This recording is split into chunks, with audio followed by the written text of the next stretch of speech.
Hello everyone. So I know that all of you have been very worried सबके सीटी slots आ गए हैं and YouTube पे बहुत सारा कचरा चल रहा है कि अरे ये वाला स्लॉट टफ होगा ये वाला स्लॉट टफ होगा.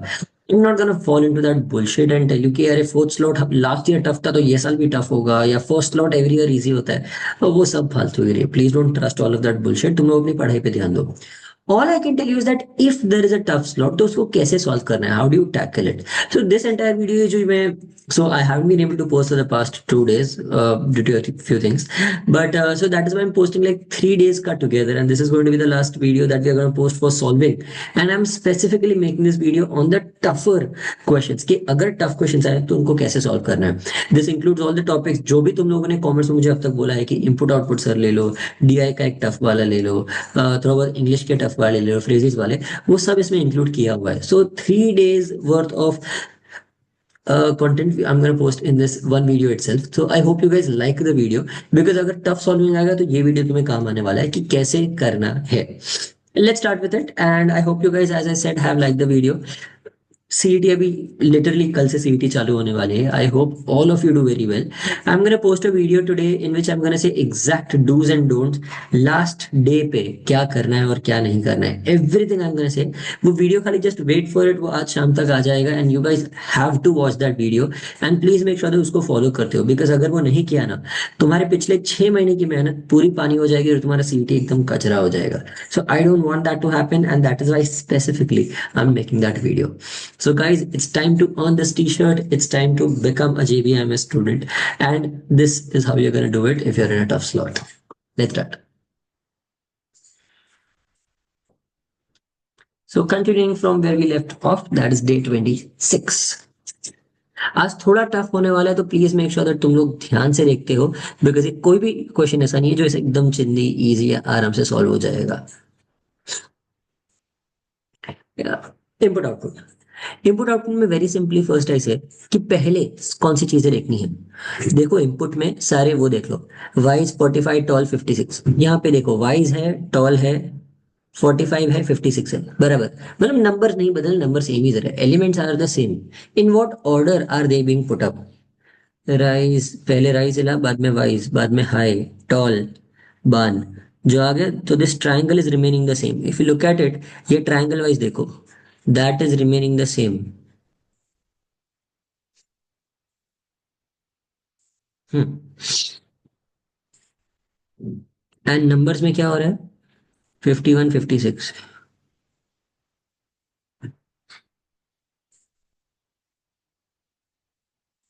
तो जो हो रहा है वो लेफ्ट टू राइट ही हो रहा है. लेट्स अंडरस्टैंड द लॉजिक कि कौन से लॉजिक के हिसाब से हिल रहे हैं. Rise wise high, R W, R के बाद डब्ल्यू आता है बट एच नहीं आता तो ये असेंडिंग ऑर्डर में भी नहीं है. इट इज बेस्ड ऑन 4 4 4 4 3 3, पर 3 3 में कोई ऑर्डर नहीं है एंड इसमें भी एकदम रैंडम ऑर्डर है क्योंकि एच के बाद टी आ रहा है. And two two two two two E H L N R T, बराबर है. ये देखो this is what is happening. ये देखो my the clue that I check was that R rise और वाइज में दोनों में फर्क बहुत कम है, दोनों में फर्क सिर्फ 5 का है. देन आई स्टार्टेड थिंकिंग के इसमें I S C and I S C तो दोनों सेम ही है, जो फर्क है वो आर की और आर और डब्ल्यू की वजह से आ रहा है. Now if you make a table in the exam like this, तुम्हारा काम बहुत इजी हो जाएगा. ये देखो आर का 18 है और डब्ल्यू का 23 है, मतलब ये सम हो रहा है.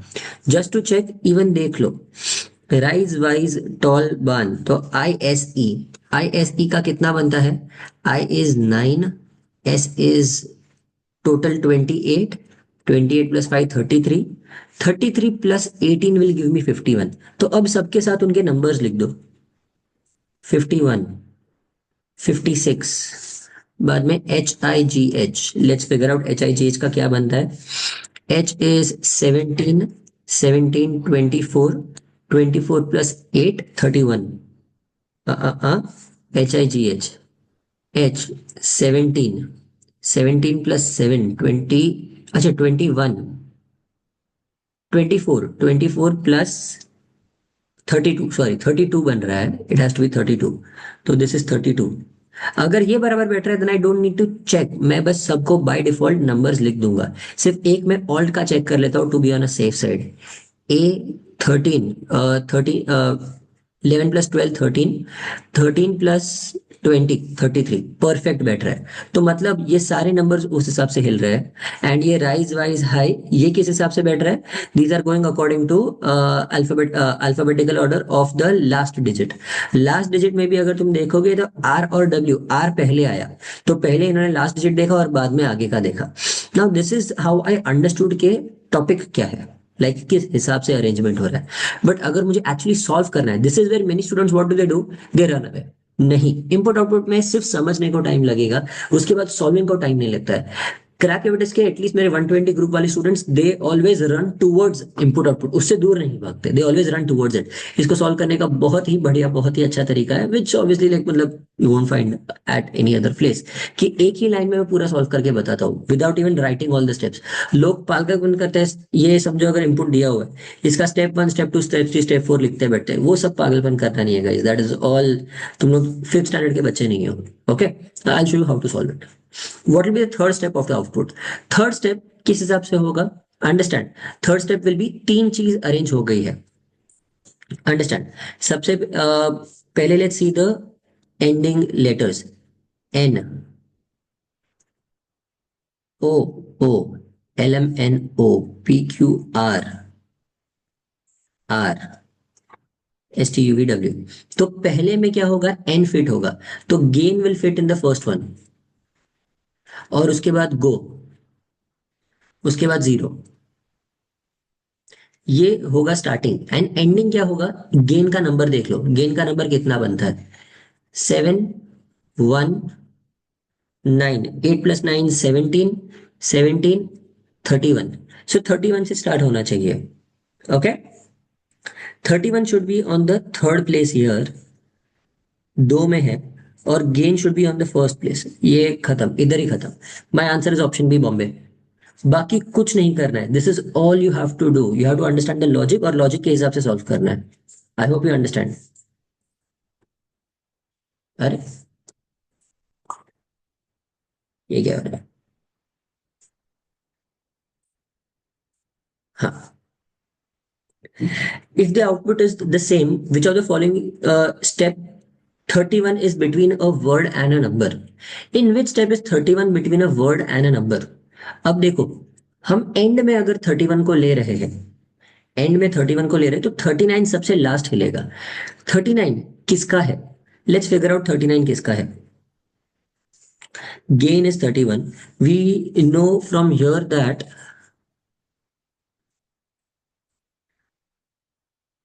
31 के बाद में 22 और 64 है। उसके बाद हमें सिर्फ नाउ, नाउ आर और 4 का देखना है, जिसमें now will be the last. Okay, 31 के पहले वर्ड कब आएगा? जब ये 39 हिल जाएगा। तो I have to figure out in तीन में से, बट 39 हिलेगा, 52 भी हिलेगा, एंड इनके पहले तो आर हिलेंगे। तो 31 के पहले वर्ड तभी ही आएगा जब नाउ फिट हो जाएगा। तो मतलब कितने लोग फिट हो जाएंगे? व्हेन, कितने वर्ड्स हैं? There is gain for R, now, zero and go. First step, second step, ये बेसिकली 6 स्टेप्स के बाद आएगा। 1 2 3 4 5 6, yes, so the answer here has to be step 6. Step 7 will be the solution, उधर तक रुकने की जरूरत नहीं है। Step 7 will be the solution, and now का क्या बनता है? 14 15 29, 29 plus 23, that is 62। अच्छा 52, सॉरी, 52 भी एंड में हिलेगा, राइट? तो let's just a minute. 52 gain 31, 52, 52 end तक नहीं हिलेगा। If 52 is not going to move till the end, 31 के पहले वर्ड आएगा ही नहीं। So the step directly in which this is going to happen is going to be step 7। Okay, that's it. I know this is a little tougher to understand and time लग रहा है, but मैंने बताया that ये वो वाला नहीं, ये इजी वाले नहीं है, ये है टफ वाले। टफ वालों को टाइम लगता ही है, और टाइम देना सीखो इनको।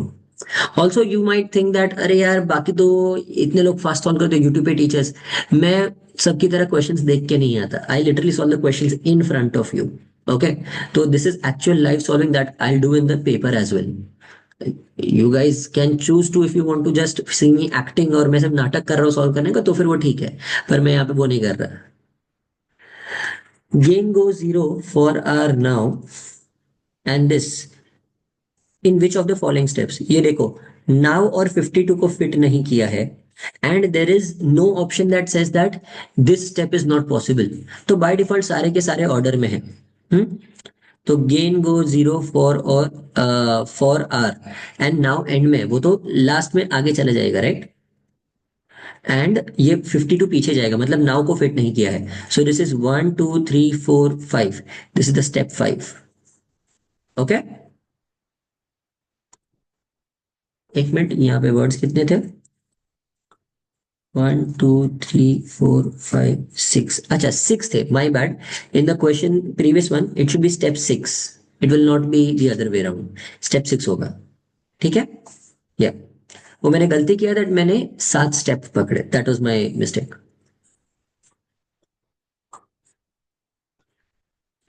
52 39 31 62 64, in this arrangement uh, of numbers on extreme right obtained in which अच्छा इनपुट सेम है, ये ऑर्डर कब बनता है? इसमें देखो 31 तो सबसे पहला है, so 31 22 64, this will only happen जब तीन चीजें फिट हो चुकी है। To confirm I go to my question one. 31 22 64, ये देखो 31 22 64 और सामने 52 39, 52 39। So this happens in step number 3 and that is my answer. मैंने सिर्फ क्वेश्चन समझा है, मैंने एक्चुअल में सॉल्विंग एक भी नहीं किया है, ध्यान से समझो। मैंने एक भी बार वो पूरा का पूरा लिखा नहीं है, स्टेप 1 स्टेप 2 स्टेप 6 तक मैं नहीं लिख रहा हूँ। What will be the fourth step for the input? Same input के लिए फोर्थ स्टेप क्या होगा? चार चीजें फिट हो गई, 31 will be the fourth from the last. तो ये हो सकता है, ये अच्छा ये चारों हो सकता है, पहला वाला cancel. Gain go zero four, ये होना चाहिए। नाउ कहां से आया? Let's see, is now before hour? Now 64 हो चुका है, now 62 are 52, there is now, नहीं 62 पहले आना चाहिए, तो वो कैंसिल है बिकॉज 62 को तो हमने हिलाया ही नहीं है, तो नाउ 62 के पहले नहीं आ सकता, तो ये वाला cancel. Gain go zero for, gain go zero for होना चाहिए ऑर्डर। इन दोनों में से चेक करते हैं। हमें पता है यहां तक सब सही है और यहां तक सब सही है, हमें इनका ओरिजिनल ऑर्डर देखना है। ओके, 62 नाउ 52 आर का, 62 नाउ आवर 52, तो 62 now hour 52, option C is my answer. समझे? This is how I actually solve based on observation, not actually solving and writing down the entire thing. ना obviously if I was not explaining this to you तो मेरा थोड़ा और ज्यादा fast solve होता था, and that is what you should be aiming at in the exam. ऐसे हम इनपुट आउटपुट करेंगे। So guys this was a tough one, input output. अगर तुम्हें समझा then please click on the like button, and if you like this method तो definitely click on the like button. In the questioning equivalent, main statement is followed by three assumptions. Choose the statement that states the one that are implicit. Audience booed the magician after his act began. Booed मतलब उसको ऐसा thumbs down दिखा है, उसके जरा भी अच्छा नहीं लगा। The audience did not like the magician's act, बराबर है। Magician could not hold the audience interest, बराबर है। The audience wanted the magician to continue perform. You can't say that. कोई अगर अच्छा किया और जल्दी जा रहा है तो भी तुम उनको बू नहीं करोगे। Basically boo is you don't like them. तो I will say A and B only. Answer option D, Delhi. I just wanted to inform you that I hope तुम्हें स्लाइड की जरूरत ना पड़े, but if at all you do and if इस बार CET अच्छा नहीं गया, देन मे फर्स्ट से या फिर and many of you are taking the CET for the first time with the idea and intention of के चलो देखते हैं सीईटी एग्जाम कैसी है। तो for all of you may first को क्रैकेविटिस का चालू हो रहा है, फर्स्ट मई से कैट 25 का बैच। कैट के साथ बाद में इनमैट स्नैप और सब भी हम उसमें कवर करेंगे depending on what package you want to enrol for. But yeah, it's starting on May 1st, and this year the preparation was amazing. The feedback that we got was extremely good. If you guys want, तो मैंने सिर्फ एक feedback form बनाया था जिसमें सब students ने लिखा था। I just post the feedback of it और मैं उसकी एक वीडियो बना दूंगा, so you guys can know what the student are saying about us. It is pure student का फॉर्म जो भरा हुआ है वही मैं तुम्हें दिखा दूंगा। तो या everything will be covered. We'll have probably, I can confidently say that we have few of the best lectures for all the MBA entrance exams. All the students will testify. Crackabilis के कोई भी student को पूछ लो, they loved our lectures. And तुम्हें जो भी चाहिए, material, books, mocks, everything is going to be covered here. All you need to do is just stay, prepare, be serious, and मैं जो बोलता हूँ वो करना है. And I can guarantee that I'll get you a very good percentile. ठीक है? तो चलो guys, this is something I wanted to announce. And again as I said, I hope तुम्हें इसकी जरूरत ना पड़े, बट अगर तुम्हें जरूरत पड़ेगी then trust me, Crackavit is the best place that you can think of preparing for your MBA entrance exams. चलो, we go on to the day 27. ये पहले ही एक DI आ गया है। The chart below shows per capita income of some countries in 2000 in USD. Per capita income is the ratio of the total national income to the total population of the country. ये PCI है, okay? This is the per capita income. पर capita income का मतलब क्या? अगर समझो country 10 crore कमा रही है,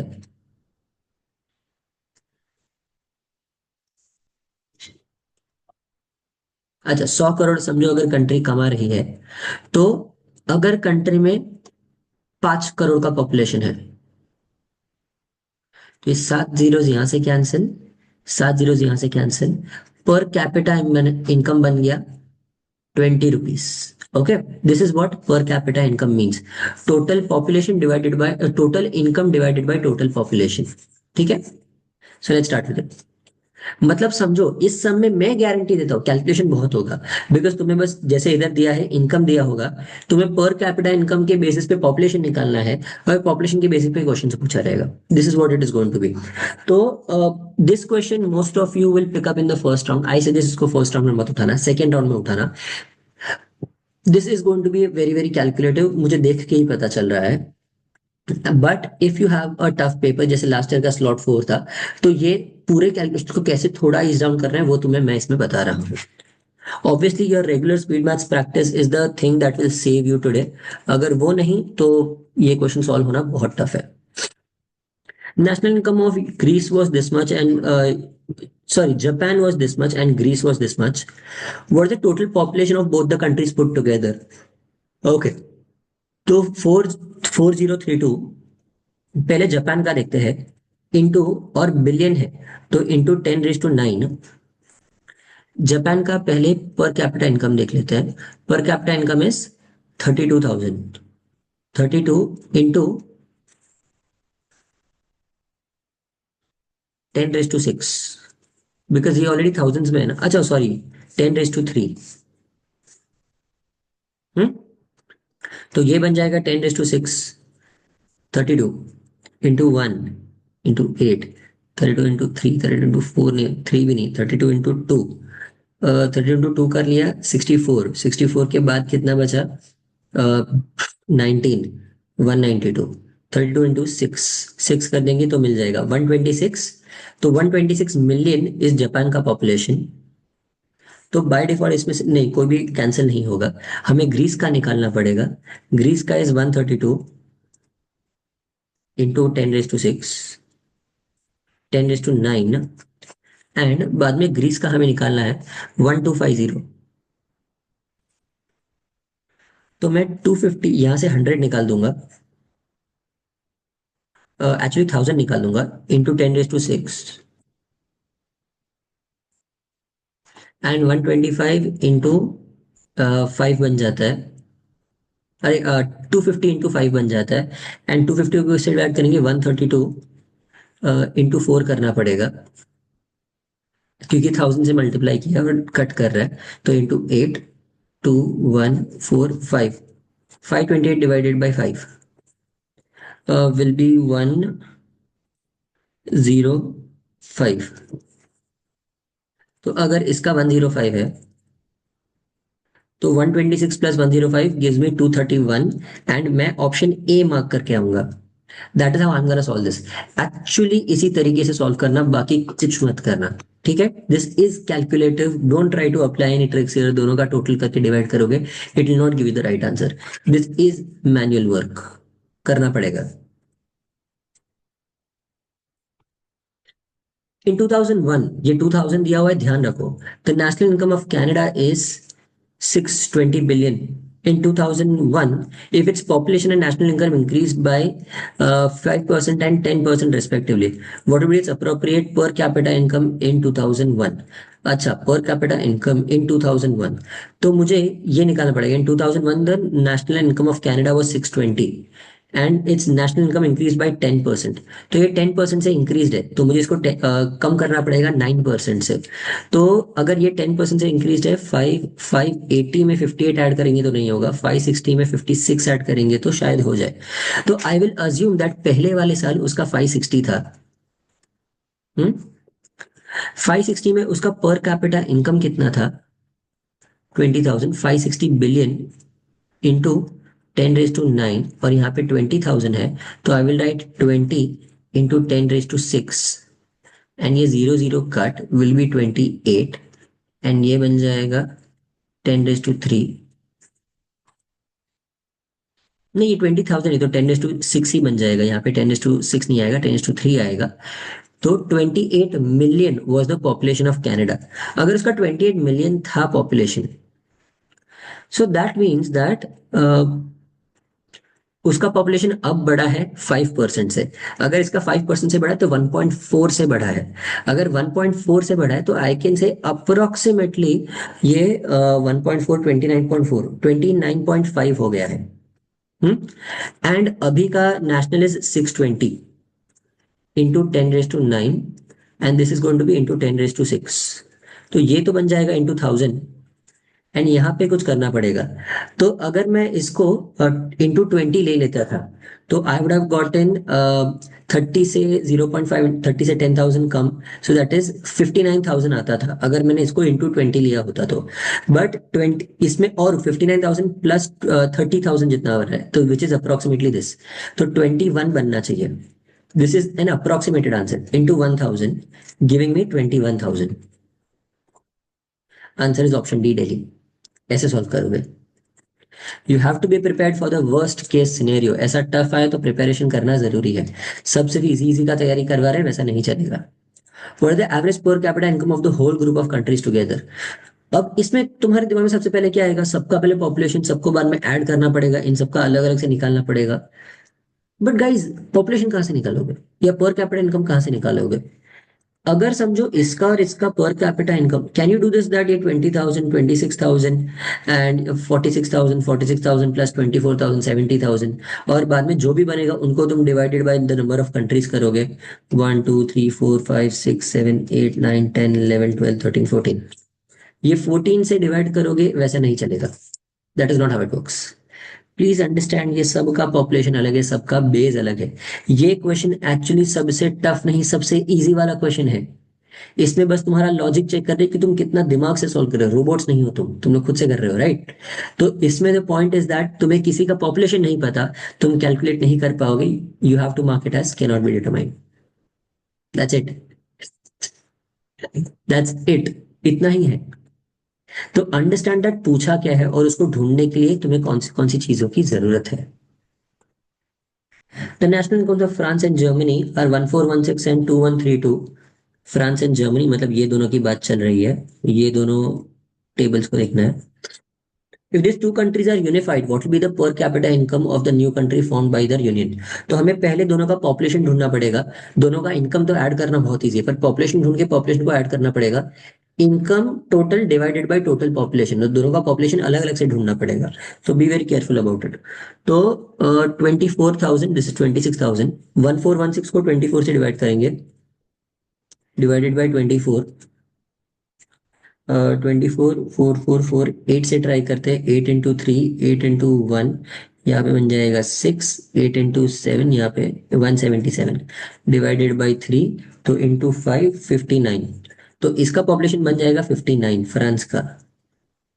जर्मनी का देख लेते हैं, 2132 डिवाइडेड बाई 26, 2132 13 से ही करते हैं, पहले 2 से कर लेते हैं, 2 into 13 1066, एंड 13 का कितने से बैठ जाएगा, 13 into 1 2 3 4 5 6 7 8, 8 80 प्लस 24 104 बराबर है, into 8 26 82, तो इन दोनों का total will come up to how much, 141, 141 is the total, but इसमें 10 to 6 है तो 141,000 बन जाएगा।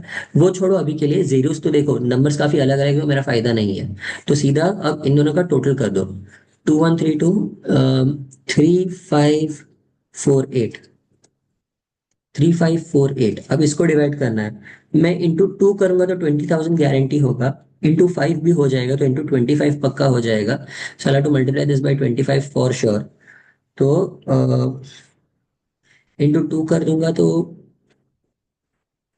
141, इंटू 25 कर देते हैं, इंटू 100/4 करते हैं, तो 141 100/4 इंटू 3 इंटू 5, 3525, 3525 मिल जाएगा, बचा हुआ कितना, वील हैव 23 पेंडिंग, 23 के लिए मुझे इसको किसके साथ मल्टीप्लाई करना होगा, इंटू 1, तो ये देखो 141 के बाद 1 आ रहा है, जिधर सिर्फ एक ऑप्शन में है, मैं ऑप्शन बी मार्क करके आगे जाऊंगा, I will not actually calculate with others, are you understanding? So that is how you solve this question, तुम्हें एक्चुअली इसको पूरा का पूरा सॉल्व नहीं करना है, थोड़ा बहुत आगे बढ़ो, ऑप्शंस यूज करो, and that is how you solve this, ठीक है? सीईटी में ऐसे सॉल्व करोगे तो I can guarantee you guys are doing a great job. Let's go on to this geometry. The figure shows a circle of diameter A B, radius 26, तो ये बन जाएगा 52 diameter, if chord A C is 20, and because ये diameter है तो ये 90 degree बन जाएगा, Thales law I guess, if chord C A is 20 centimetre long, ये 5 into 4 है, ये 13 into 4 है, so this has to be 12 into 4 giving you C B as 48, find the area of triangle ABC, half into 20 into 48, 10, 480, answer should be 480, 480 square centimeter, that's it. Fill the blanks with the most appropriate word or set of words from the given options. 8 game theorists have won Nobel Prizes in economics, and John Maynard Smith was awarded the Crawford Crawford Prize for his theory to bargain. So theory to देखा Crawford आया दिमाग में bargain आता है, I am sorry, Mumbai people will understand my joke. Crawford prize for his theory to biology dash of game, utilisation नहीं, relevance नहीं, admission नहीं, admission तो कुछ नहीं है, रेलेवेंस आ सकता है, यूटिलाइजेशन आ सकता है, application fits the best, administration भी नहीं आएगा, तो I guess application is what I will mark in the exam में, एप्लीकेशन मार्क करूंगा, because basically what they are saying is that game theory are basically theories, तो तुम्हें उनको apply करके देखना पड़ता है कि ये कहाँ पे अप्लाई होता है, तो थियोरी टू बायोलॉजी एप्लीकेशन, तो वो बायोलॉजी कैसे अप्लाई होगा गेम थियोरी में उसकी बात कर रहे हैं, तो that is why option D fits perfectly. Let's move ahead. Choose the phrases which can substitute the sentence. A condition that is difficult to endure and full of suffering, deprivation and oppression. ये है phrases वाला vocabulary के लिए।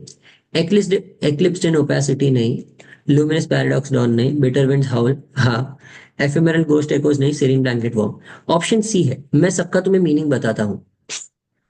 Guys trust में बहुत ज्यादा मेहनत जा रहा है वीडियो में, please just click on the like button, it's very helpful for us. Eclipsed in opacity का मतलब चीजें ओपेक है, मैं उनके थ्रू नहीं देख सकता, there is a lot of confusion, eclipsed in opacity का मीनिंग कंफ्यूजन, ओके। इसका तो तुम्हें मीनिंग पता है, that full of suffering hardship.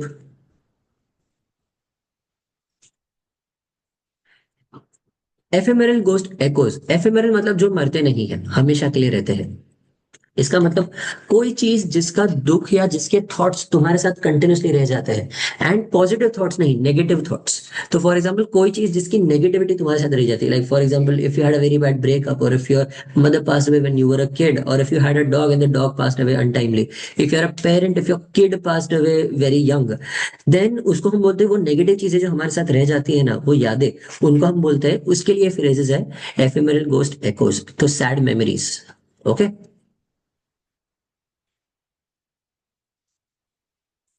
Serine blanket warm बहुत अच्छी सी फीलिंग, मतलब serine is very peaceful, blanket warm is, मैं अगर कैसे अपने आप को ब्लैंकेट में ओढ़ लेता हूँ तो वार्म फीलिंग आती है, I like that feeling. So this is a good feeling, good comfort feeling.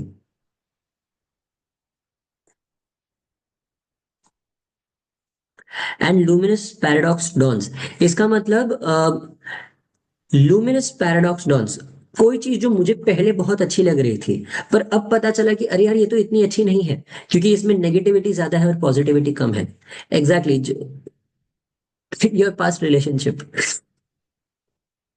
तो जो तुम्हें पहले बहुत अच्छा लग रहा था, बट अब now you don't like it, now you are seeing the negative part of it. तो seeing the negative, seeing the negative. Okay. In what you thought was good,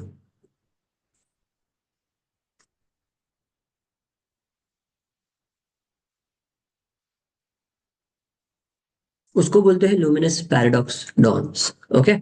so here the answer is option C. I hope you understood this. And we got to the last day, that is day 28. Again, a tough day. Please make sure that I'm not gonna ask again, like the video. Chalo. Gauri was kept on the tenter hooks for 2 whole days by Rahul. On the tenter hooks मतलब मुझे पता नहीं है क्या होगा, suspense में रखा है मुझे। So that is option B. Like मुझे पता ही नहीं है क्या होगा, उसने उसको लटका के रखा था वैसा। Okay? What is the synonym of languid? Languid का मतलब लेजी, जिसको कुछ करना पसंद नहीं है, लेजी या फिर वीक, दोनों हो सकता है। या तो उसे कुछ करना पसंद नहीं है, या फिर उससे काम की चीज होती नहीं है, उसे लैंग्वेड बोलते हैं। ठीक है। तो यहाँ पे इम्पैशन, फ्लेग्मेटिक, जुबिलेंट, वाइब्रेंट, एलोक्वेंट। एलोक्वेंट मतलब बहुत बोलने वाला, वाइब्रेंट मतलब फुल ऑफ कलर्स, इम्पैशन मतलब जो बहुत ज्यादा एक्साइटेड है, बहुत ज्यादा एक्साइटेड है। फ्लेग्मेटिक का मतलब ही लेजी होता है, जिसको काम नहीं करना, बहुत ज्यादा आलसी। तो option B fits perfectly. Okay. Jubilant is also very attractive, full of colors, very happy, like a positive word. Jubilant is a positive word. Phlegmatic is a negative word. तो languid उसके साथ fit होगा। The sentence has been broken up into 4 different parts. The error, if any, will be in any one part of the sentence. Select the options which contain the part of the sentence which has an error. Okay. Behavior is focused on the relations of the behavior and environment, and analyze behavior as a process of individuals interacting with their surroundings. Relationship of the behaviour and environment नहीं होता है, between होता है। दो चीजों के बीच में रिलेशनशिप में बिटवीन आता है, दो चीजों के बीच में, यू सी हिंदी में भी मैं बीच में बोलता हूँ, इट्स ऑलवेज दो चीजों के बीच में, between two things. So that is why two is wrong, relation of the behaviour and environment, option two is wrong.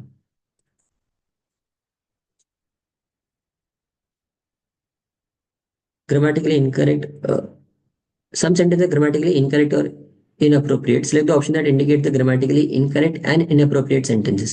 Okay, कौन सा वाले incorrect है, तुम्हें incorrect वाले निकालने हैं। So the hours passed to the loud ticking of the old clock and the sound of Adam's tools. A बराबर है तो A वाला निकाल दो, A सही है। The market in Rajasthan is full of locals, tourist guides and camels. हमें क्या मार्क करना है, दैट इंडिकेट्स ग्रामेटिकली इनकरेक्ट, हमें बस इनकरेक्ट वाले निकालने हैं। तो ऑप्शन बी होना चाहिए, यहां नहीं है। मैं बी से ही मार्क करके बढ़ सकता हूँ, बट बढ़ना मत, तुम्हें सी और ई को चेक करना पड़ेगा।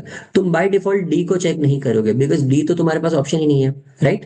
तो सी और ई को, अगर सी और ई गलत है तो तुम डी मार्क करके आगे बढ़ोगे, नहीं तो ई मार्क करके आगे बढ़ोगे। I have got a job like an air hostess, so I'll be busy during the summer. As an air hostess. As an air hostess मुझे एयर होस्टेस की जॉब मिली है, जैसी जॉब नहीं। Okay. The boys had tea in the boys had tea in the kitchen when one of the boys noticed that our guest had left her phone near the water filter. Had nahi, were having. Okay. The boys were having tea in the kitchen. The answer is B, C, and E. Answer option D है. Please सीधा mark करके मत बढ़ना. You have to check if सही है या गलत. Time taken by Ram to travel from A to B is T hours, and the speed of Ram is S1 kilometers.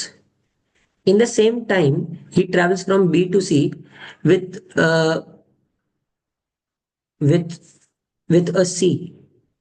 अच्छा, B to C वो C with a repeated है, with a speed of S2 kilometers per hour. Average speed of the journey S1 plus S2 by 2. तुम लोग normally है ना क्या करोगे, you guys will take some distance और actually solve करोगे, बट ये एक्चुअली सॉल्व करने वाला क्वेश्चन नहीं है। Here you can not determine the answer. क्यों? तुम्हें ना ही डिस्टेंस पता है, तुम्हें ना ही प्रॉपर टाइम पता है, तो you don't even know the actual average speed. Average speed के लिए तुम्हें टोटल डिस्टेंस और टोटल टाइम पता होना चाहिए, वो नहीं पता। बिकॉज टी बोला है तो यू डोंट नो, दोनों टाइम में 2T है, बट दोनों का डिस्टेंस नहीं पता ना। अगर एक का डिस्टेंस 100, दूसरे का डिस्टेंस 1000 है तो सम अलग आएगा। अगर एक का डिस्टेंस 100 और 200 है तो अलग होगा। अगर एक का डिस्टेंस 200 और 100 है तो अलग आएगा, और 1000 और 100 में भी अलग आ जाएगा। The point is that since you don't know the distance between either of these, ये सम एक्चुअली सॉल्व करने लायक नहीं है, ये सम प्योरली छोड़ने वाला सम है। मतलब छोड़ने वाला मतलब यू गाइज नो दैट ये सम सॉल्व करके फायदा नहीं है। इसका आंसर बाय डिफॉल्ट, क्योंकि तुम्हें प्राइमरी इंफॉर्मेशन दिया नहीं गया है, दैट इज द डिस्टेंस, तो तब तक you can never say the answer. And greater quantity cannot be determined, but the two quantities are definitely not equal. ये equal भी हो सकता है, तुम्हें नहीं पता। It is impossible to determine a relationship. Option D is your answer. ठीक है? So please be very very careful. 8 men can do a work in 10 days. Then 6 men and X women can do the work in how many days? Okay. So total work is 80 M. X equals to 5, तो यहाँ पे 5 women आ जाएगा। And efficiency of a man is 2 times the efficiency of a woman. तो अगर efficiency of a man is 2 times the efficiency of a woman, तो this is equal to 2.5 men. तो total कितना बन रहा है? 8.5 men. अगर 8.5 मिल रहा है तो कितना कितना दिन लगेगा? 80 से 8.5, 9 point something. This will B 9 point something. इसका आंसर होगा 9 पॉइंट समथिंग। ओके। अब x इक्वल्स टू 4।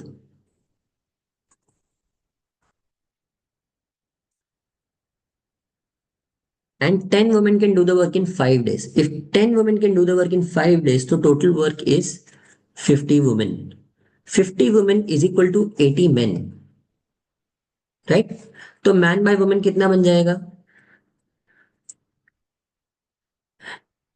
एक मिनट, तो उससे अच्छा ऐसा रखते हैं, if 50 women is equal to 80 man, तो एक दिन में ये 6 मैन तो 6M काम करेंगे ना। वुमेन कितना काम करेंगे? I have to figure out that 4x का वैल्यू कितना होता है, 4W। तो 4W विल बी ये 80M। ये इसका कितना परसेंट है? डिवाइडेड बाय कितना हो रहा है? Divided by 12.5। तो इसको भी डिवाइडेड बाय 12.5 करेंगे। डिवाइडेड बाय 12.5 मतलब into 100, sorry, divided by 100 into 8, तो 640 डिवाइडेड बाय 100 गिविंग यू 6.4। तो 6.4M बन गया। अगर 6.4M है ये, तो टोटल कितना बन जाएगा? 12.4M। तो 12.4M और 80 से डिवाइड करेंगे, 80 divided by 12.4। It's very simple ना। तुम्हें यहाँ पे पता चल रहा है clearly that this will be smaller than this, तो B is going to be smaller than A। if B is greater, if column A is greater than quantity B, तो option A is my answer, that A is greater than B। समझे? Because second वाले में women की capacity ज्यादा है। That is how you solve this. Actually solve नहीं किया मैंने बस फिगर आउट किया कि किसका क्या क्या कितना होना चाहिए। That's all you have to do.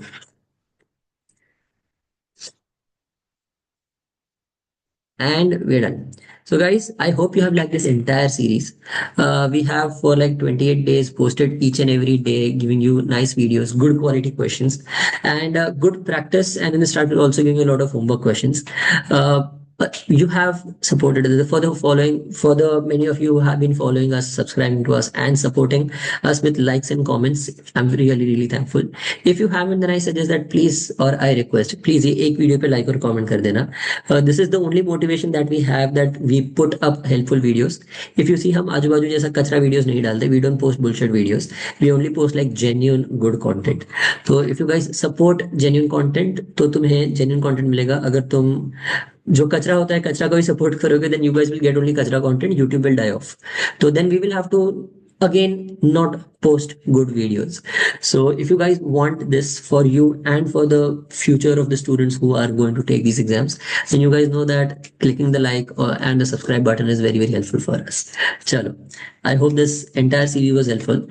Best of luck for your MBA CET, and as the last slide said, go crack it. Chalo, bye everyone.